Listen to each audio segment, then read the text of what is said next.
Beberapa hari ini viral kejadian seorang anak dari anggota Banser NU yang dikeroyok sampai koma oleh beberapa orang pemuda. Nama anak itu David. Dia sekarang terbaring koma dan kabarnya belum sadarkan diri karena luka-lukanya serius di kepala. Kronologis yang bisa saya dapat sementara ini, David ini punya mantan pacar yang akhirnya pacaran dengan seorang pemuda yang bernama Mario Dandi Satrio. Mario ini sepertinya cemburu buta kepada si David. Lewat mantan pacarnya, David pun dijebak ke sebuah tempat dan diculik, lalu dianiaya habis-habisan sampai koma.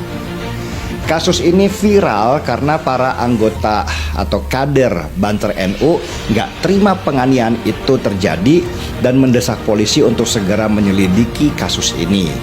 Si Mario akhirnya ditangkap oleh polisi dan menghadapi ancaman hukuman berat dengan penganiayaan. Tapi yang membuat kasus ini tambah viral adalah ternyata bapaknya Mario Dandi Satrio ini adalah pejabat Ditjen Pajak. Sebenarnya bukan masalah jabatan bapaknya itu yang bermasalah, tapi perilaku Mario anaknya lah yang di semua media sosialnya dia tampil mewah.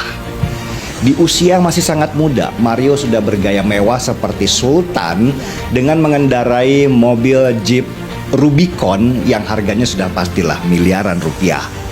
Dia juga sering pamer waktu kendarai motor Harley yang jelas harganya itu udah ratusan juta rupiah.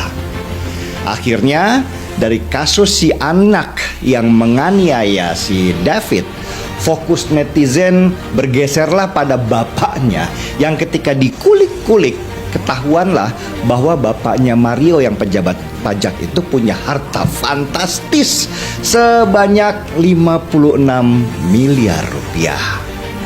Buat netizen, harta itu terlalu banyak untuk didapatkan oleh seorang pejabat pajak yang bergaji 81 juta rupiah per bulan.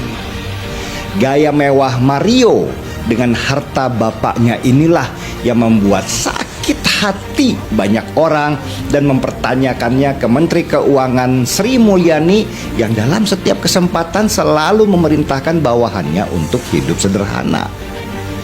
Ini permasalahan lama sebenarnya, di mana pejabat negara kita banyak yang tidak memberi contoh baik kepada masyarakat. Presiden Jokowi juga pernah menegur hal ini kepada jajaran kepolisian untuk tidak menunjukkan kemewahan di depan rakyat karena itu akan menyakiti hati banyak orang. Tapi ternyata pejabat kita ini banyak yang tidak punya empati ya. Mereka malah dengan sengaja mempertontonkan kemewahan dan kemudahan fasilitas-fasilitas yang mereka dapatkan. Padahal semua kemewahan dan fasilitas itu dibayar pakai uang pajak rakyat. Apalagi yang kasus ini nih, ketika itu berhubungan sama pejabat pajak yang seharusnya mereka itu menjaga uang pajak rakyat.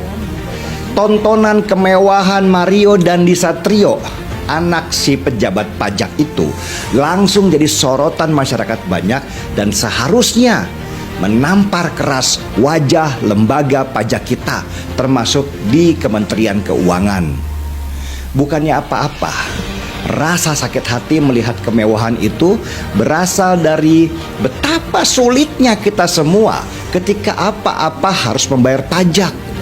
Penghasilan kita sisihkan pelan-pelan untuk membayar kewajiban kita. Tapi ternyata kerja keras kita selama ini hanya dipakai untuk membayar kemewahan pejabat negara. Sebenarnya kasus hidup mewahnya pejabat negara ini sudah bukan rahasia umum lagi. Itu sudah ada sejak zaman Soeharto sampai zamannya Jokowi. Masyarakat pun apatis semua itu bisa berubah. Hanya ketika ada momentum seperti kasus David ini, kegeraman banyak orang akhirnya ditumpahkan bersama-sama. Ditambah kemampuan netizen mengulik harta pejabat, maka makin terang benderanglah borok mereka ditampakkan keluar. Indonesia itu sebenarnya banyak belajar dari Cina dalam banyak hal, terutama dalam hal teknologi. Tapi entah kenapa dalam hal pemberantasan korupsi, negeri ini seperti malu-malu kucing mengakuinya, bahkan cenderung menyembunyikan perilakunya. Padahal seandainya negara ini mau beres, 3 pilar utama negeri ini yaitu eksekutif, yudikatif, dan legislatif bisa saja meniru aksi Cina dalam pemberantasan korupsi. Tinggal hadirkan saja 99 peti mati, terus berjanji kepada rakyatnya. Di sini ada 99 peti mati yang semuanya diperuntukkan untuk para pejabat negara yang korupsi. Keras dan tegas dalam penindakannya. Kok cuma 99 peti mati ya? Kenapa nggak digenapkan 100 sekalian? Oh, maaf, ternyata 1 peti matinya sudah dikorupsi.